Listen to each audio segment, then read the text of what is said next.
Hey everyone, this is Mr. Bryce with Susquehanna Valley High School here in Conklin, New York, and there's my email address. We're in Unit 12, dealing with Lesson 3.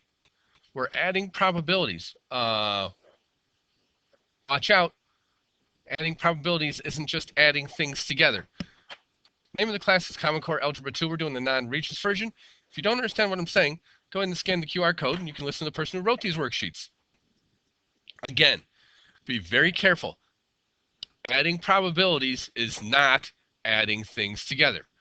There are times when we want to determine the probability that event A happened or event B happened. So let's say you have a couple of options for dinner. You're sitting in front of a menu and you have chicken, you have pizza, you have spaghetti, you have steak, and you have fish. So you're like, I wonder what the probability is that someone had steak or fish. So that's what the probability of event A happened or B happened. Okay. To do this, we need to be able to count for all of the outcomes that fall into either one of the two events. Let's see how this looks given a simple Venn diagram. We're going to break it down to numbers. Consider the spinner shown below. There's been divided into 8 equally sized sectors of a circle. It's very important that we know that they're equally sized. Okay. If they're not equally sized, then you have a different probability.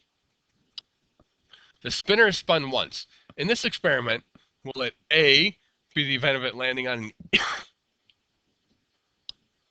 A being the event of landing on an even number, and B the event of landing on a prime number. Okay, so the first thing I want to think about is in the Venn diagram,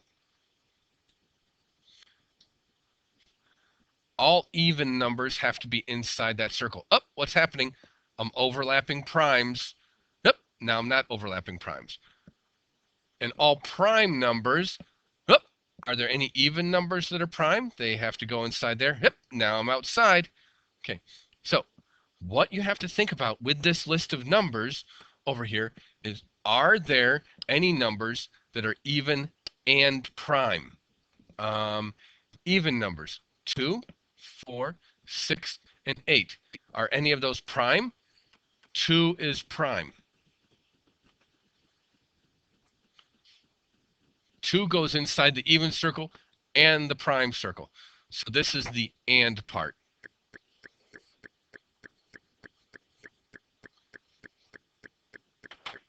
Now we're going to put all the other even numbers in here. 4, 6, and 8. All the prime numbers over here. 3, 5, 7. Wait, Mr. Bryce, you forgot about the number 1. 1 is not a prime number. It's not a composite number. It's neither even nor prime. So number 1 goes outside there.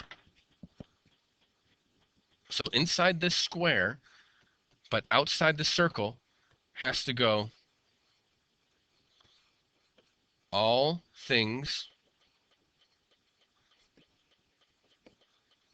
that are in the domain but not the subset we are talking about.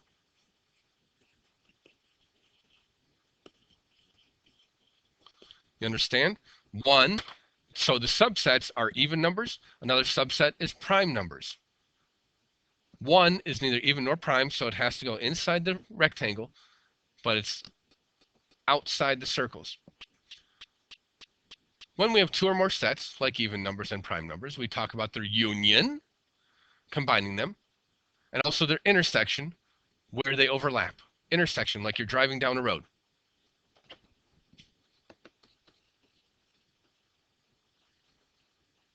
Let me write that again. So like on a road, intersections are where they cross. So here is the definition inside the rectangle. For 2 sets, A and B, their union, which we also call an OR. This is the OR word, okay? Union means OR. Intersection means AND. So the union, A or B, you can write it like that. You write it like that. You also write it like that. That means or. Intersection, you write it like that. You write it like that.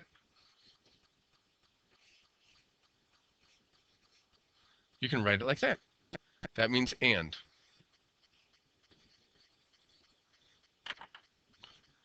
From exercise 1, write out the two sets. Union just has 2, 3, 4, 5, 6, 7, 8. Combined them all. The intersection just has 2. So for the union, I took all of this and all of that and combined them. For the intersection, I just took that. That's where they cross. That's where they overlap. Okay, now let's read this nice and careful here. From exercise 2, no, from exercise 1, y is the equation, the number of things in A or B, equal to the number of things in A plus the number of things in B. Not true. Scroll up. The number of things in A or B. Pay attention. A or B. So if you're in A or if you're in B, I count you. 1, 2, 3, 4, 5, 6, 7. There's 7 things in A or B. So that's what I did. I counted the things in A or B. Now let's do number of things in A plus the number of things in B. Let's count the number of things in A. 1, 2, 3, 4. Number of things in A.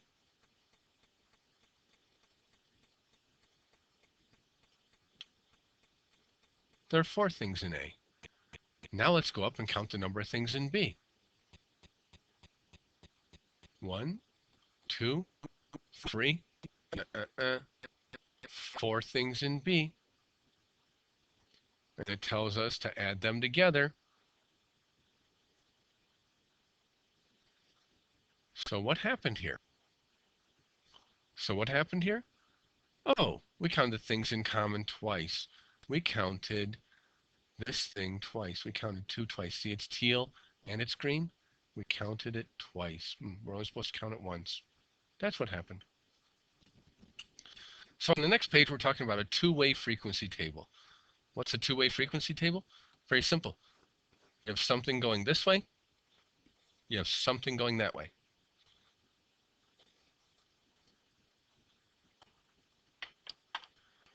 A small high school surveyed 52 of its seniors about their plans after they graduate. They found the following data and wanted to analyze it based on their gender, males and females. In this case, we picked a student at random and placed them to one of 4 categories: a male or a female, going to college or not going to college. Given the values of each, what's the number of males? There's 16 going to college. Sorry, going to college, and 14 not going to college. When you add those together, we get 30 males. Number of females. Okay, so we read it. There's the females. The total is 22.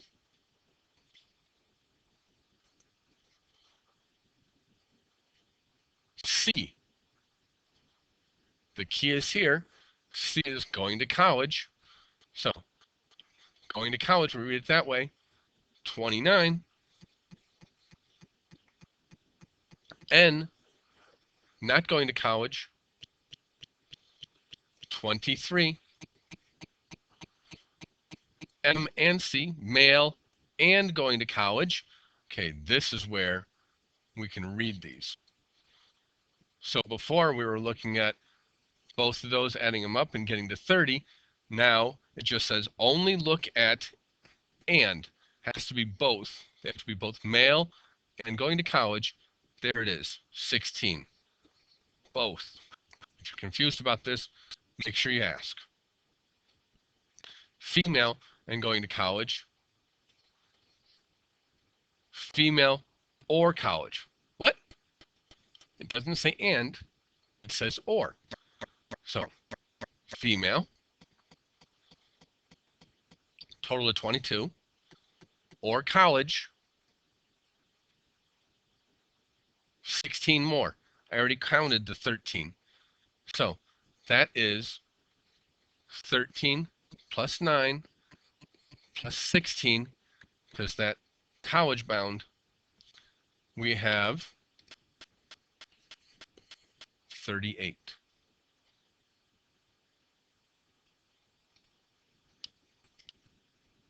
What's the probability the person picked at random would be a female who is going to college? Let me see. You have to be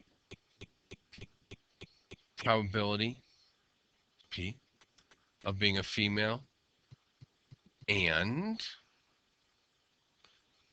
going to college. We look at this, and it's 13 people are female, part over all. Someone at random, doesn't say a random girl, so 13 out of 52. What's the probability the person picked at random would be a female or someone going to college?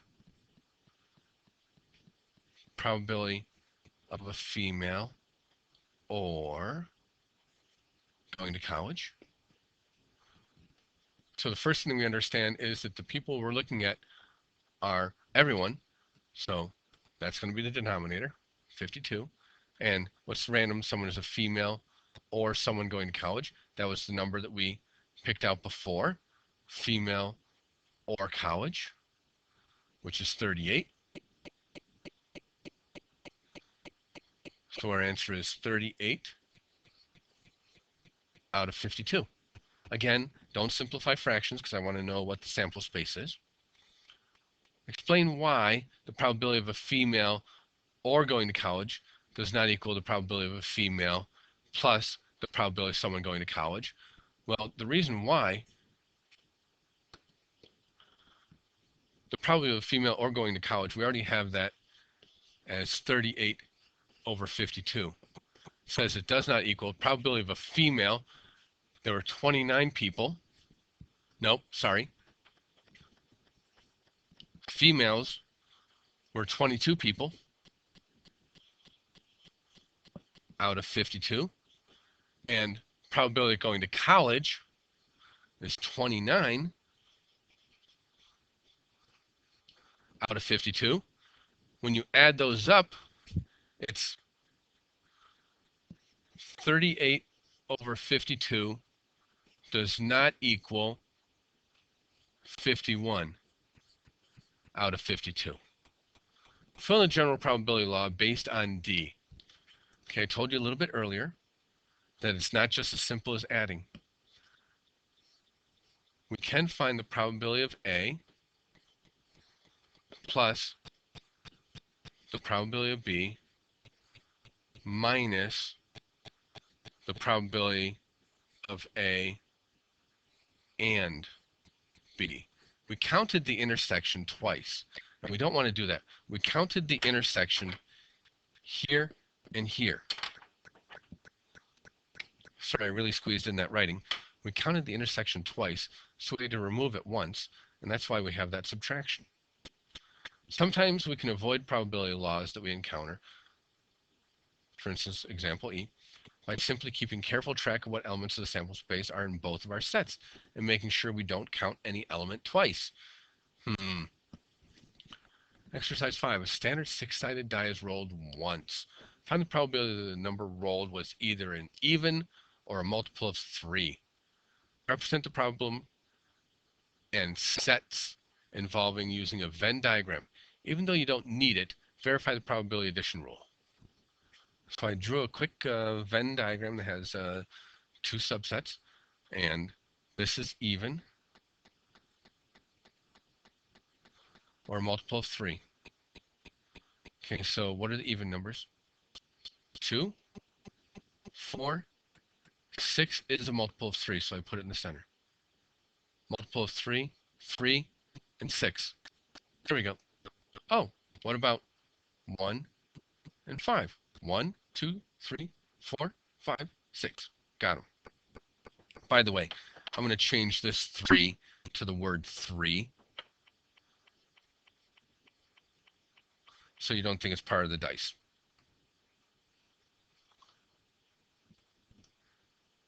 We represented this problem and the sets using a Venn diagram. Even though you don't need it, verify the probability and addition rule from exercise 4. So to find the probability, it's this or that. 1, 2, 3, 4. The probability it's even or a 3 is 4 out of 6. How many even numbers are there? Probability that it's even is 3. Probability that it's a multiple of 3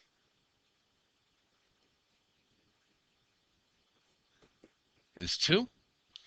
And the intersection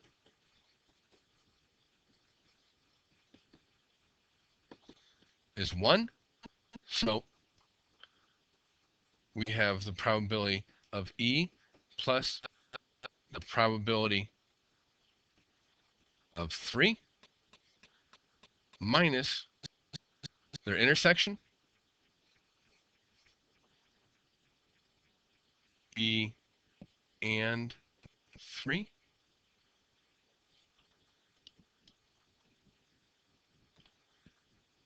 3 plus 2 minus 1 is 4. Wait a minute. That's too high. Oh, yeah.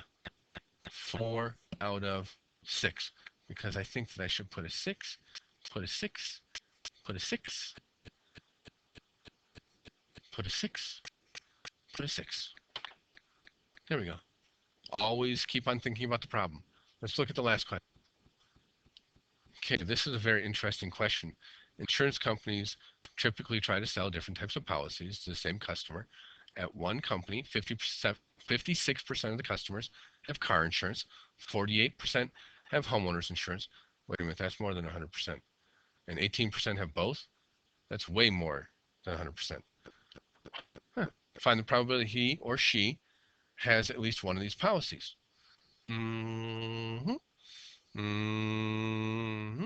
First thing, 18% is both.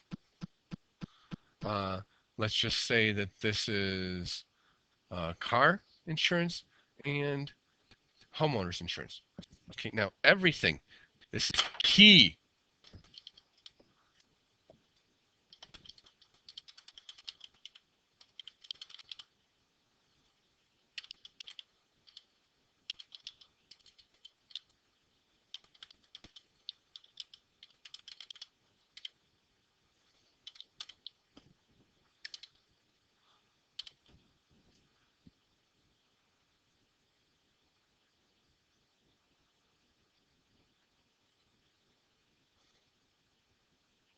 You got it?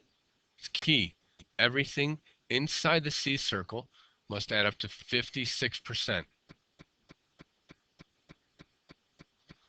We already have 18% in there. So I do 56 minus 18. And what do you get? 38.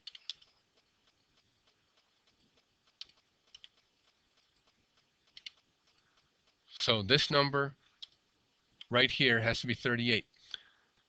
Everything inside the H circle must add up to, let me look here, 48%.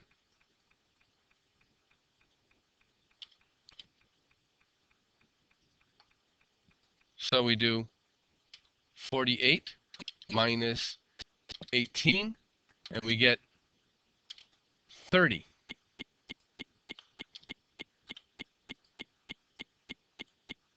Nice. At least one. Let's see, 48 plus another 38 is 86%. So the answer is 86 out of 100. Find the probability he or she has neither of the policies. What's left over? 1 minus 86 over 100 had better be 14 out of 100. Remember, if this is confusing to you, ask me again and again. We'll catch you later.